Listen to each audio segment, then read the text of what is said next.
Today we are making Afghans. Well, I'm not the biggest fan of Afghans, to be completely honest with you, so this is for you guys and the crew because they're grinning ear to ear. They're looking forward to vulture on it afterwards.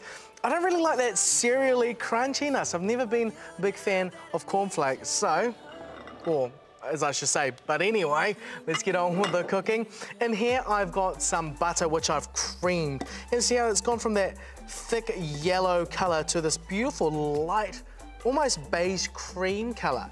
Now that is perfect because that incorporates air into it, it softens it, and it should give a nice, beautiful softness and tenderness to our Afghan cookies. To that we're using muscovado sugar. Now this is a dark, unrefined sugar, and it tastes like a mixture of golden syrup and sugar together. And I really like it. It gives it a carameliness to the Afghan, so adds a depth of flavour.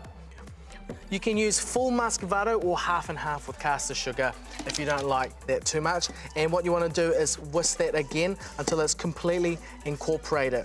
Now, it really helps having one of these KitchenAid blenders, or mixers I should say, makes life easier. But give that about 30 seconds so it's incorporated. This step you don't need to pay too much attention to.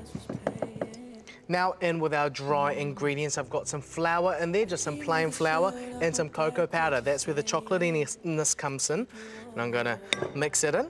And this is one of those deceptively dry mixes you kind of make and you go, Michael, you've given me a bung recipe.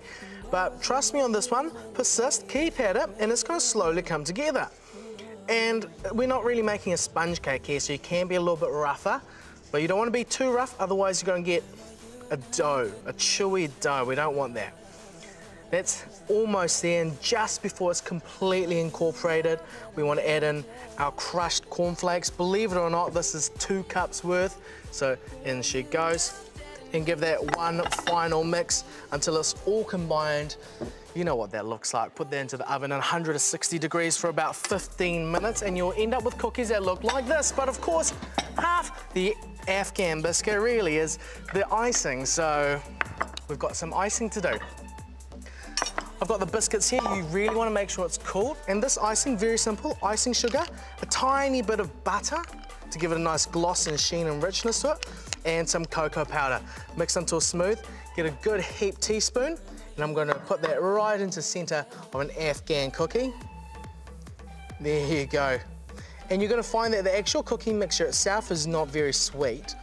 So this icing really carries it. Just like that, and top it with the classic walnut half. You really couldn't get any kiwier than Afghan biscuit. Going to finish icing these up. The recipe for this is online at facebook.com/MikeSpite, so you can give it a go.